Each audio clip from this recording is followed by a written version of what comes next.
खुदावंद आपके साथ हो। हमारे लिए खुदावंद यीशु मसीह की इंजील बा मुताबिक मुकद्दस लूका। ऐ खुदावंद तेरी तमजीद हो।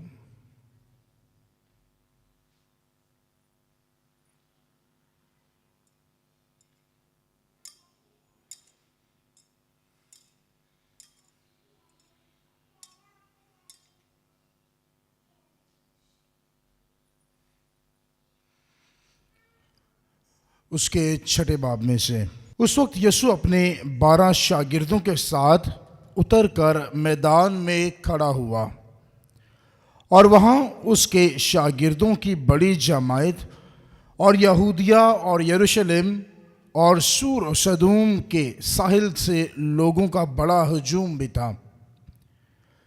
तब यीशु ने अपने शागिर्दों पर नज़र करके कहा कि मुबारक हो तुम जो गरीब हो, क्योंकि खुदा की बादशाही तुम्हारी है।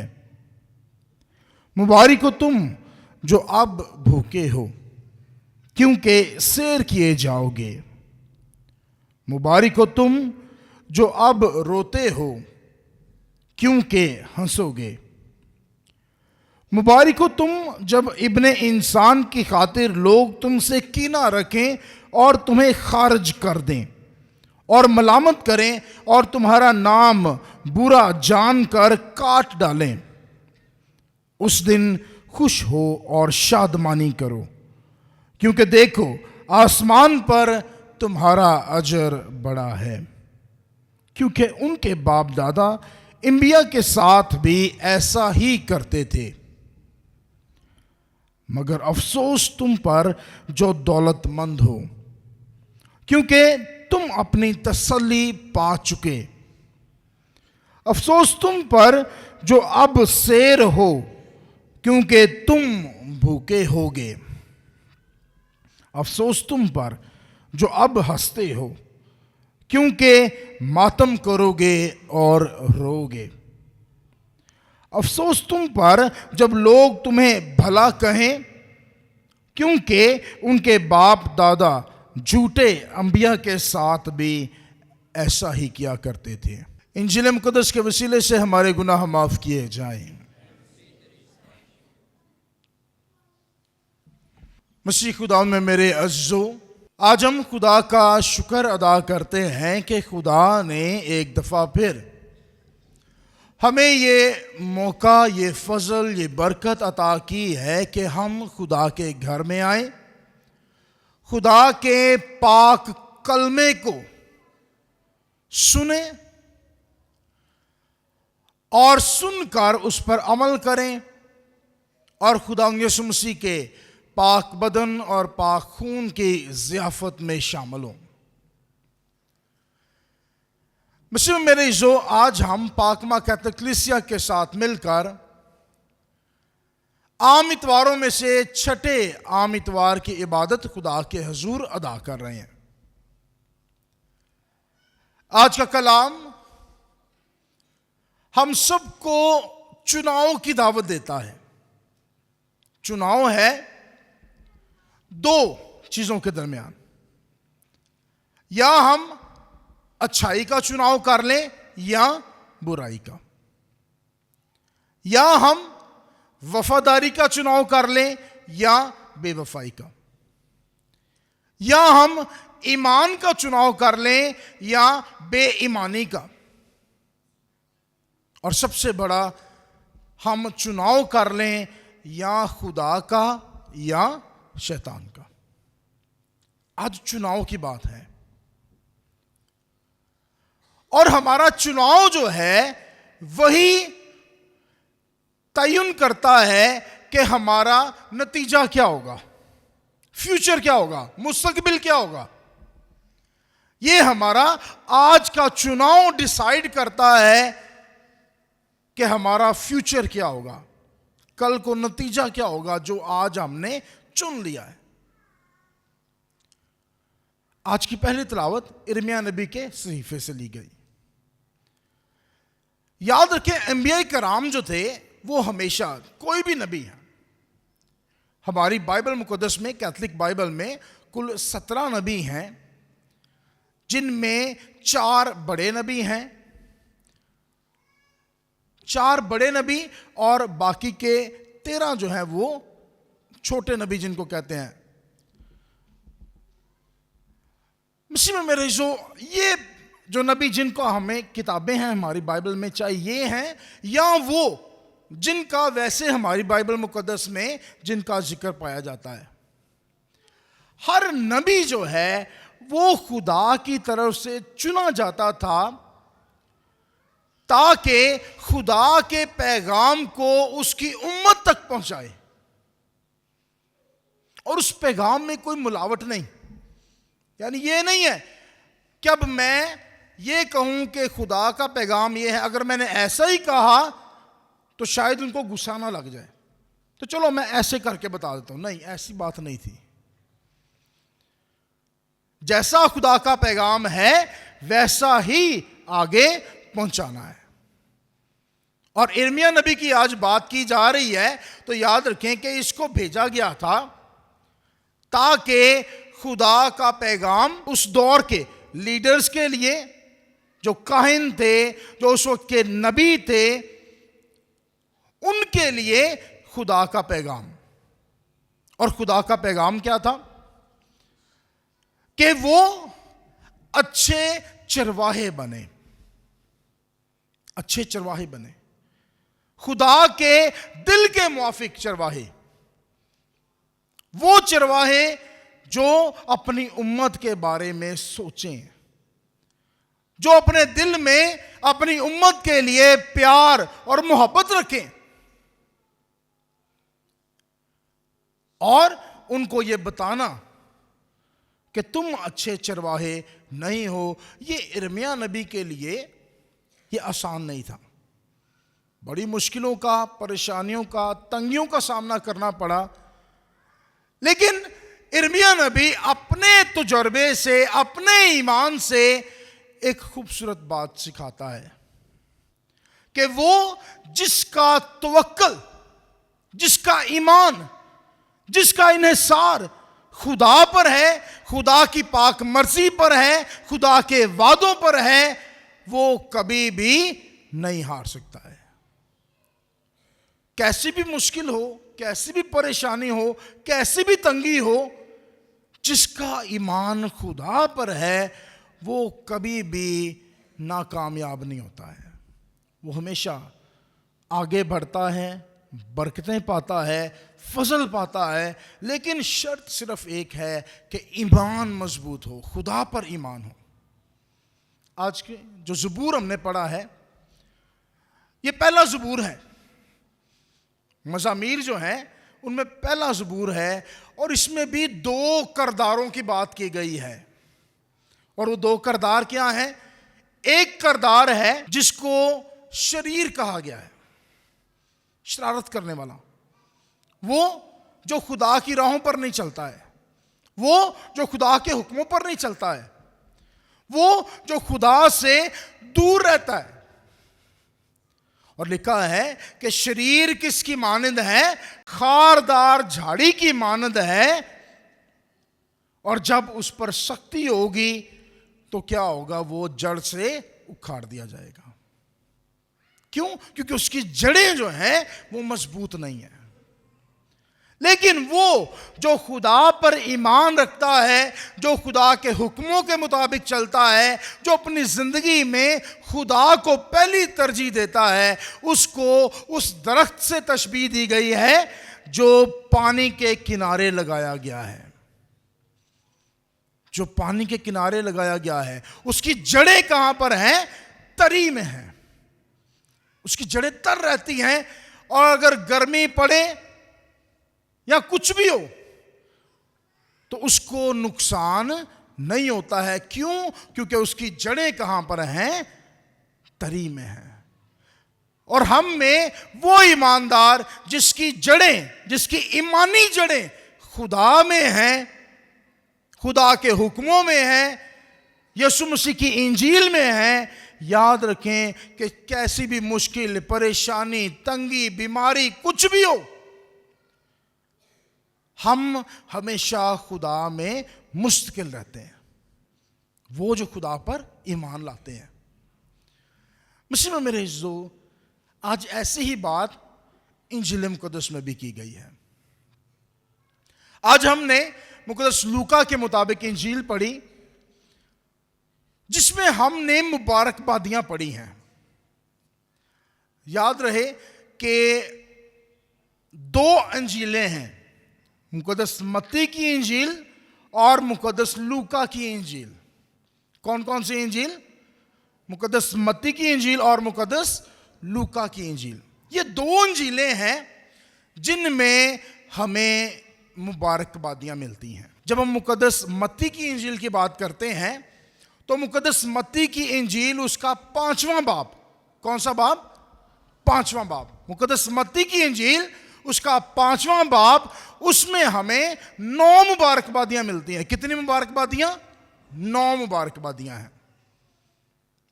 जबकि मुक़द्दस लूका की इंजील जब हम पढ़ते हैं, जो आज पढ़ी गई है, उसके 6ठे बाब में 4 मुबारकबादियां। कितनी मुबारकबादियां हैं? 4। एक दफा मेरे साथ रिपीट करेंगे। मुक़द्दस मत्ती की इंजील के कौन से बाब में मुबारकबादियां हैं? 5वें में। कितनी हैं? 9। और मुक़द्दस लूका की इंजील के कौन से बाब में है? 6ठे बाब में। और कितनी मुबारकबादियां हैं? 4। ये आपस में मिलती जुलती भी हैं। कोई ये 58% आपस में ये अबवाब जो हैं आपस में मिलते हैं, और मुबारकबादियां भी। लेकिन इनका महवर क्या है, मकसद क्या है और फर्क क्या है, खास तौर पर यह हमें देखना है। मुबारकबादियां जो आज हमने पढ़ी हैं मुक़द्दस लूका की इंजील में, याद रखें ये 2 हिस्से हैं। पहला हिस्सा है जिसमें खुदावंद यीशु मसीह बात करते हैं उन लोगों की जो खुदा पर ईमान रखते हैं, लेकिन इस दुनिया में उनको मुश्किलात का सामना करना पड़ता है। यानी खुदावंद यीशु मसीह कहते हैं, मुबारक हो तुम जो गरीब हो, क्योंकि आसमान की बादशाही तुम्हारी है।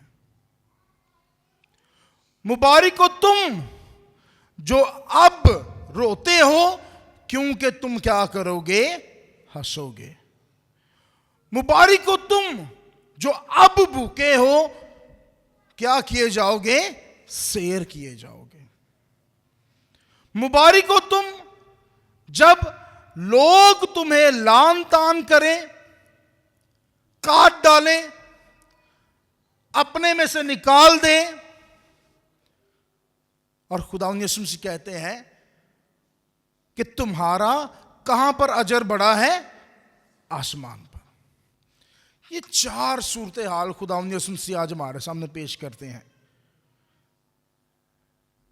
मुबारक इसलिए नहीं कि तुम भूखे हो, मुबारक इसलिए नहीं कि तुम रो रहे हो, मुबारक इसलिए नहीं कि तुम्हें काटा जा रहा है, मारा जा रहा है या अजियत दी जा रही है, मुबारक इसलिए नहीं कि तुम गरीब हो, मुबारक इसलिए कि तुम अपनी गुर्बत में, अपने गम में, अपने रोने में, अपनी अजियत में तुम्हारा ईमान किस पर है? खुदा पर है। मुबारक इसलिए है। मुबारक किस लिए है? क्योंकि इन हालात में भी उनका ईमान किस पर है? खुदा पर है। और खुदा कहता है कि अब तुम रोते हो। अब जो है, याद रखें, ये एक बहुत बड़ी उम्मीद की तरफ इशारा करता है कि जो अब खुदा पर ईमान रखते हैं लेकिन अब रोते हैं, वो क्या करेंगे? हंसेंगे।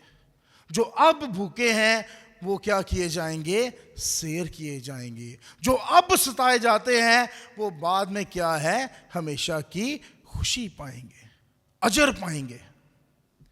मसीह में मेरे जो हमारे मसीही ईमान की बहुत बड़ी एक इकाई है उम्मीद।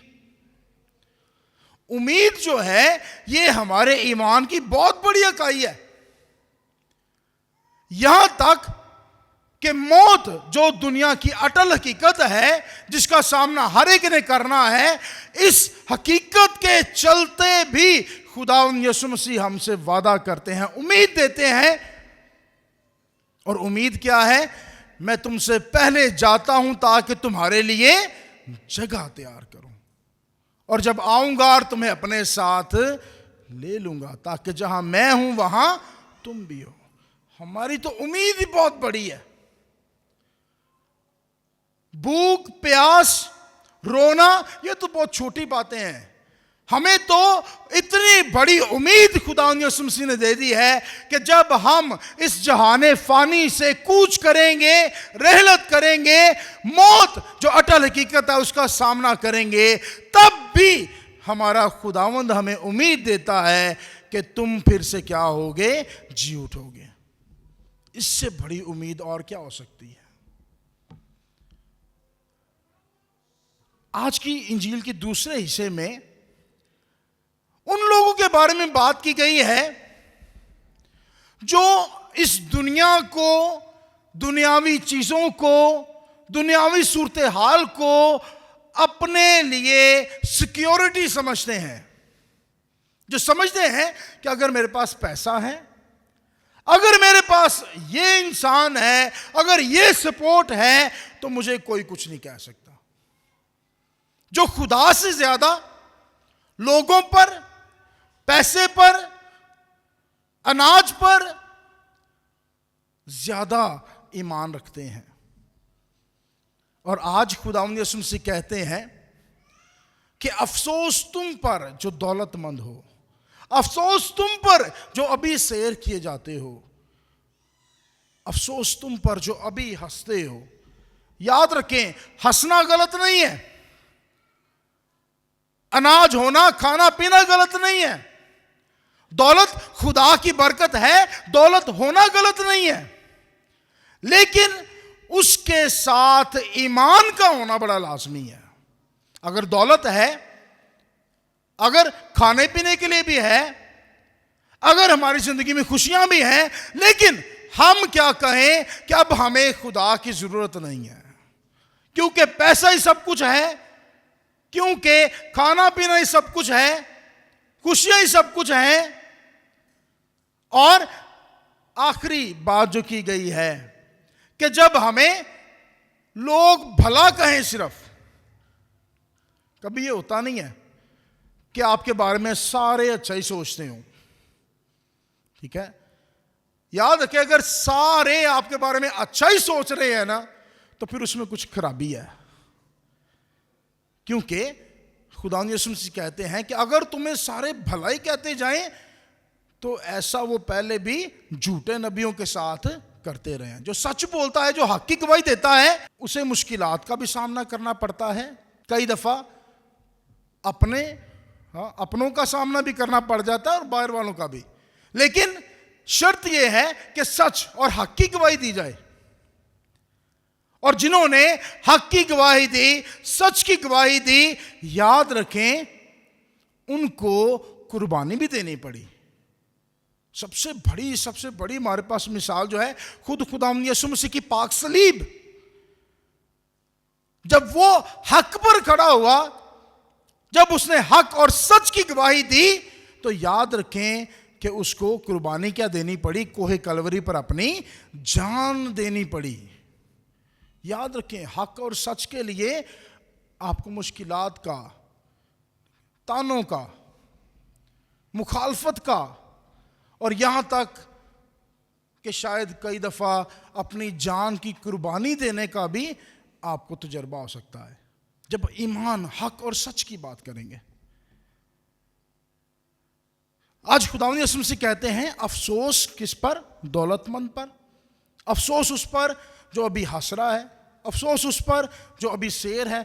याद रखें, शेर होने में, दौलत होने में या हंसने में, उसमें कुछ गलत नहीं है, लेकिन जब उसमें खुदा नहीं है, खुदा खौफी नहीं है, जब खुदा खौफी नहीं होती है, तो खुदावंद यीशु मसीह कहते हैं कि अफसोस तुम पर जो खुदा से ज़्यादा अपनी दौलत पर, अपने अनाज पर, अपने गिरदोनुमा लोगों पर ज़्यादा ईमान रखते हैं कि शायद ये हमें बचा लेंगे। नहीं, खुदा यीशु मसीह कहते हैं कि जो इस दुनिया में जो अपनी जान को बचाएगा वो उसे खोएगा, लेकिन जो मेरी खातिर, मेरी इंजील की खातिर और खुदा के हुक्मों की खातिर जो इस दुनिया में अपनी जान खोएगा, वो क्या करेगा? खुदा के हजूर हमेशा के लिए उसे बचाएगा। मसीह में मेरे जो हमारा ईमान हमें सिखाता है कि जब हम खुदा के हुक्मों पर अमल करते हैं तो मुश्किलात भी आएंगी, आजमाइशें भी आएंगी, आने वाले रोज़े आने वाले हैं अभी हमारे। हम खुदा यीशु मसीह की आजमाइशों पर गौर करेंगे। वो खुदा का बेटा था तो भी वो आजमाया गया। हम भी खुदा के बेटे और बेटियां हैं, हम खुदा पर ईमान रखते हैं और ये कंफर्म है कि हमारी भी आजमाइश होगी। हर लम्हे, हर दिन हमारी आजमाइश होगी, लेकिन चुनना हमने है। चुनाव हमने करना है कि हम चुनाव किस बात का करते हैं। याद रखें, कोई आज की बात नहीं है। ये जब से आदम इस धरती पर आया, जब से आदम को खुदा ने अपनी छवि पर बनाया, ये बरकत चुनाव की खुदा ने उसी वक्त से दे दिया हमें। उनके पास भी एक वक्त था जब उन्होंने चुनना था, जिंदगी को या मौत को। खुदा ने कहा था कि अगर तुम ये फल खाओगे तो मर जाओगे। पता उनको भी था कि अगर खुदा ने कहा है तो ऐसा हो जाएगा, लेकिन फिर भी चुनाव किनका था? उनका था, आदम और हवा का चुनाव था ये। याद रखें, चुनाव हमेशा किसका होता है? हमारा होता है। खुदा ने तो हमारे सामने सब कुछ रख दिया। तस्नीया शरा की किताब में खुदा यही कहता है। खुदा कहता है कि मैंने बरकत और लानत, जिंदगी और मौत दोनों तुम्हारे सामने रख दिए हैं, बस तुम जिंदगी का चुनाव कर लो। चुनाव फिर भी हमारा ही है, चाहे हम मौत का चुनाव कर लें, चाहे जिंदगी का चुनाव कर लें, चाहे हम बरकत का चुनाव कर लें या हम किसका चुनाव कर लें? लानत का चुनाव कर लें। आज भी इंजील मुकद्दस में हमारे सामने दो चुनाव हैं। या तो हम मुबारक होने का चुनाव कर लें या हम पर अफसोस करने का चुनाव कर लें। चुनाव आज भी हमने करना है कि हम मुबारक कहलाना चाहते हैं या कि हम चाहते हैं कि हम पर भी अफसोस ही किया जाए। इसलिए आज खुदा से दुआ ये करेंगे कि खुदा हमें बरकत दे, अकल दे, दनाई दे, सुलेमान जैसी अकल अता करे, हिकमत अता करे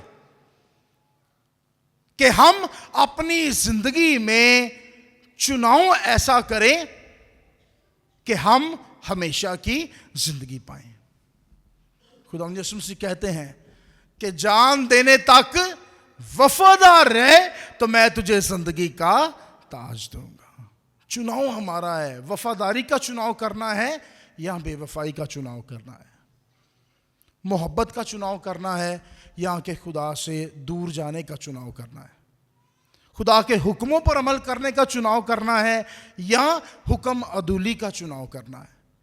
जो हमारा चुनाव होगा वैसा ही हमारा फ्यूचर होगा, वैसा ही हमारा मुस्तकबिल होगा। अगर आज हम जिंदगी का चुनाव करेंगे तो याद रखें कि हमेशा की जिंदगी हमें इनाम में दी जाएगी। कलाम में लिखा है, पहले तुम ढूंढो उसकी बादशाही और बाकी सारी चीजें तुम्हें इनाम में दी जाएंगी। मसीह हमें ऐसा करने की हिम्मत और ताकत अता करे।